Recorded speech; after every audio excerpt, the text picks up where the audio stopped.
guys, and welcome back to another day here at Whitley Auto Works. Today is a user-friendly beginner's guide to how to set up your paint gun and just the general basics of how everything is.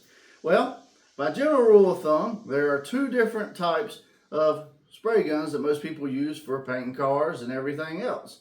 There's an HVLP gun and there's an LVLP gun. Now, what are the differences? Well, an HVLP stands for high volume, low pressure gun, which means it spits out a high volume of paint for a low pressure of air. The LVLP gun is low volume, low pressure, low volume of paint for low volume of air pressure. And why you would choose one or the other is typically because of your compressor capacity. General rule is if you have less than a 3 horsepower compressor and less than a 6-gallon tank, all the way up to a 10-gallon tank, somewhere in that area, you typically want to use the LVLP gun as it's less demanding on the overall system and you can get by painting a whole car or whatever you need to do with that. With the HVLP, obviously you would need greater than a 3 horsepower and typically larger than a 10-gallon tank, as it uses a lot of air capacity to disperse the paint and everything else. HVLP guns by nature obviously are going to get you a slightly better finish, but I've seen tons of great results with the LVLP gun, and if you're a beginner and you're just getting into this, I would recommend the LVLP gun, as you know, most people don't have a huge tank capacity, and a lot of people like to get the HVLP guns right out of the gate and find that they ain't got enough tank capacity and they start running into all sorts of different issues. Alright, well, so that's pretty much the two choices you have. What I got here today is an HVLP gun. So most of the LVLP guns and the HVLP guns are set up generally the same. Your cheaper ones typically have the adjustments placed. Your air to fluid adjustment, this is at the very bottom of the gun. That's this part right here. What this does is this right here adjusts how much fluid you're getting for the amount of air pressure you have. Your second adjustment is going to be right here. This is your fan pattern adjustment. And what this does is this controls how wide your fan pattern is. You'll see as you turn it, it'll narrow, and as you turn it the other way, it'll expand. And then your third and final adjustment right here is your throw adjustment for your trigger.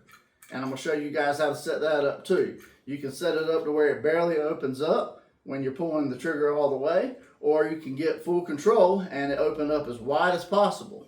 And you can even over adjustment. Well, now the difference between this gun right here and this gun right here is some of your fancier guns, while this gun has the air to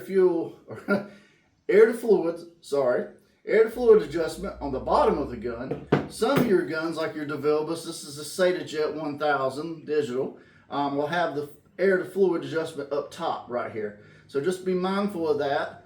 What I'm going to show you on is a basic gun. This is a cheaper one. This is what most people would get. If you've seen the Harbor Freight guns, the purple guns, some of the other ones like that, that's going to be pretty much the design layout for this. So I'm going to show you on this how to set it up. And if you decide to move to the more fancier guns, the big difference is that this fluid control nozzle will be up here instead of down here. So without further ado, let's move to my little cardboard section back here and let's do some spraying so I can show you the different adjustments in real time.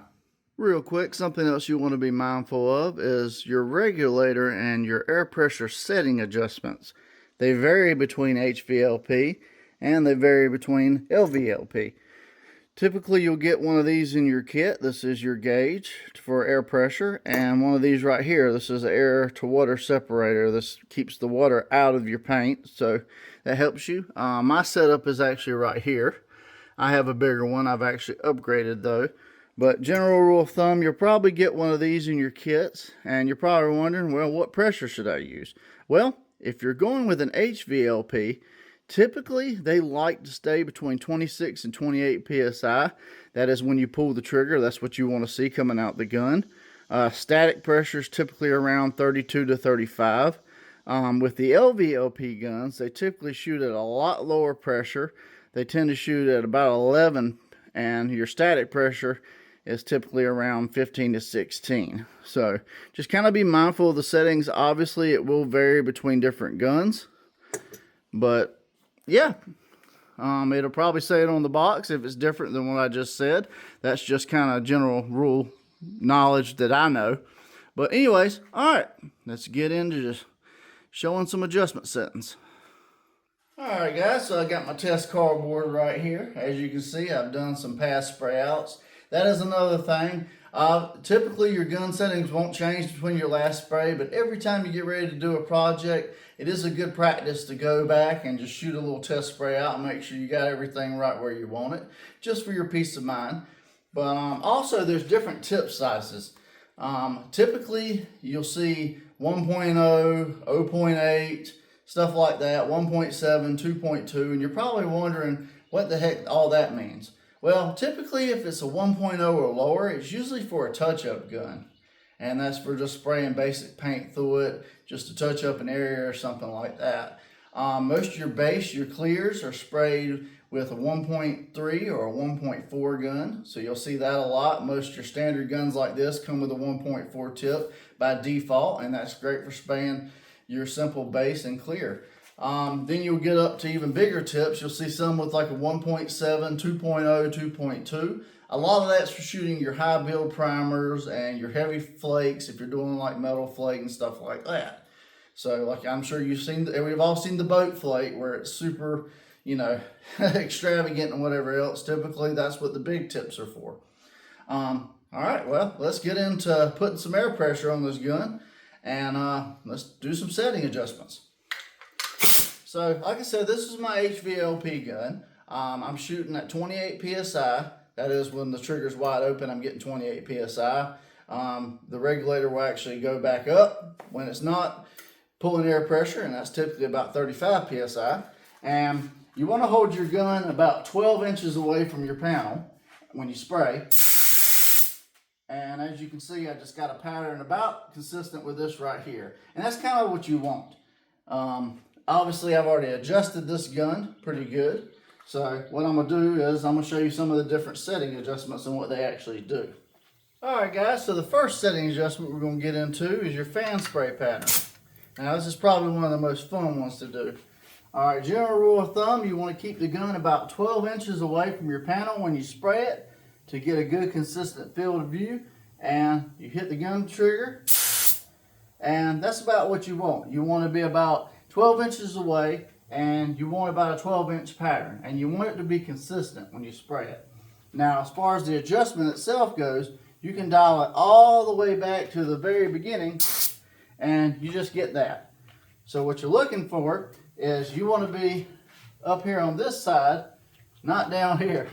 You can do stuff like this.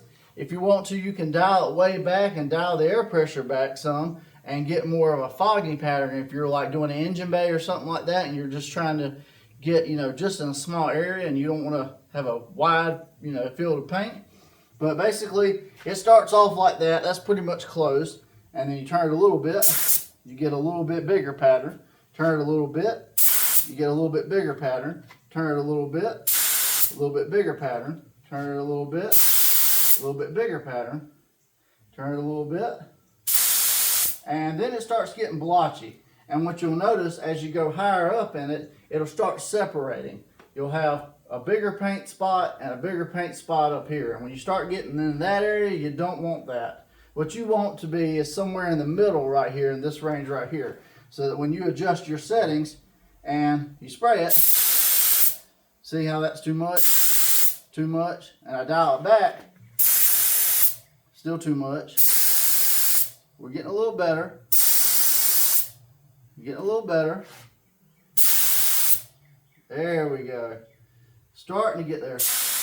That's it, right there. See how it was a consistent pattern when I spray it? Right here you still have two kind of balls, and you want to get away from that. You want it to blend pretty good. So you want to be in that area right there to where when you spray it, you can't see the definition between the top and the bottom. And that's a good middle ground as far as adjusting your fan pattern. All right, next pattern we're going to get into is your fluid pattern. Don't mind the birds and the woodland creatures in the background. I got the door open because it's going to get real hot today. But your next setting is going to be your fluid adjustment. Now, this is the one I said that could be located at the bottom of the gun or at the top of the gun. Now, this controls how much fluid you get or paint you get through the gun per how much air pressure you have. Now, this might sound similar to adjusting on the regulator, and if that really actually does sound similar, it's because it is. So what you really typically want to do with this is, most people say open it all the way wide open and then turn it back 2 or 3 turns and kind of leave it there. But I'm going to kind of just show you, spraying it through the gun, what happens when you close it versus having it open. So this is open. As you can see, it's, you know, pretty consistent tight pattern. I'm going to dial it all the way back.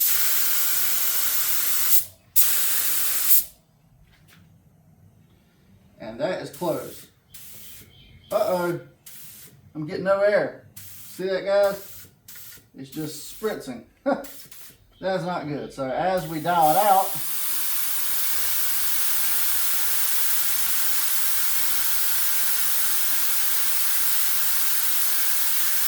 you get more and more air pressure. So that's a way to control how much air is pushing the fluid through. And yeah, that's pretty much that setting right there. Like I said, you typically leave it all the way open and then maybe a turn or two, not really full turns, but maybe 1 full turn back. You can kind of mess with it, but primarily I say I leave this to just kind of adjust your air pressure overall on the regulator. But that's just my thought. A lot of guys might tell you different. These are just basics. I'm not really telling you guys to do one way or another. I want you to dial in the gun to where you're the most comfortable with it. I'm just kind of showing you what all these different functions do. So the last setting we're going to get into is needle adjustment. Alright guys, so the last setting, but not least, obviously, is your throw adjustment, your needle adjustment. This actually controls how much the needle moves back when you pull the trigger. There you go. So what you got right here is you got a little set adjustment you have to loosen up. This right here is what actually tightens everything and locks it into wherever you prefer your settings. So loosen that all the way up, and what you want to do is back this needle out right here. Almost completely, but don't go it too far because this is spring loaded. But you want to back it out most of the way. And then what you want to do is you want to pull the trigger. Let me take air pressure off of it real quick. You want to pull your trigger. You want to start slowly tightening until you feel resistance. Now see, I tightened it and it won't move. So I've tightened it all the way up, and this is with my trigger pulled, guys. So I want you to do this setting with your trigger pulled all the way. What this is basically showing you is you've hit the back of your throw. And when you release this, you've got complete throw and complete control of the trigger. So when you release it, it's completely closed. When you pull the trigger, it's completely open. And you got it touching the back right here. So what I want you to do after that is slowly turn it about 1/4 of a turn. You want to loosen up a little bit, and that's where you will lock your settings in. So basically this gives you full pull and full range of movement without overextending your trigger and without underextending your trigger. Now, like I said, lock the set screw in, and that sets it for that. Now, what you can do if you want to control this gun, say you don't want the fluid nozzle to be able to open up all the way. You want to limit how much air pressure you get even if you pull the trigger all the way forward. So what you can do is you can release the trigger, pull it about halfway, and then set it in there. That way when you pull the trigger, it only will go halfway range and the needle nozzle will only open up about halfway. And that way you won't get full air pressure completely out as if the needle was completely open. So you can set it for all different types of ways. One reason why you would set it to where it would only open halfway like that is if you're doing a light job and you don't want to overshoot the paint. Remember when I was showing you the really small ball? Sometimes when you're painting small areas like that, you want to dial it back and regulate your trigger movement to where it can't shoot so much air pressure out. That way you can just kind of fog it in there. And if for some reason you're in a really close corridor and you overextend your nozzle, well, you're going to shoot a whole bunch of paint out, and that's not going to be good because then you're going to run it and everything else. So a lot of people will dial their fluid nozzle back a little bit and then actually dial their trigger to where they can't open it but so much. That way they can kind of just spritz it in there like it's set up for a touch-up gun. So that's pretty much your basic settings for your gun, those 3 settings. It's really that simple. Alright guys, so just kind of to review what we've gone over today, you have 3 basic settings on your HVLP or LVLP gun. You've got your fluid to air adjustment that's generally on the bottom and generally on the top on your higher end guns. That controls how much paint comes out per air pressure. You got your fan adjustment that controls how wide your pattern is. And then you got your throw adjustment that controls how much control you have over your paint coming out at various air pressures. So that's your basic setup for your HVLP or your standard LVLP gun. Now, if you're looking for getting an LVLP gun, I highly recommend the R500. That's the general design version that everybody really likes. You can find those on Amazon. If you're looking for one and you just want to find a good, cheap, budget-friendly option, I actually have all my products, including this gun setup. This is my Vevor gun setup. This is an HVLP setup. Comes with 3 guns, a regulator, everything you need to get started if you want to go the HVLP route. That is also all in the link description below. Click on As Seen on YouTube. It takes you to my Amazon store, and you can find all my preferred guns for basic beginners there, and you can purchase it. I do get a small kickback, but it goes to help the channel, and it doesn't cost you guys anything extra if you were to just find it on Amazon yourself. So I've made it simple just to help you guys out, so that if you want to get into spraying with a beginner gun, you got my preferred preference. But anyways, guys, I hope if nothing else, these basics just kind of help you today. And I do reiterate, these are basics. I know a lot of other painters on YouTube might say, oh, this is wrong or that's wrong, or I prefer you set it up this way. And really, ultimately, it's going to come down to you guys.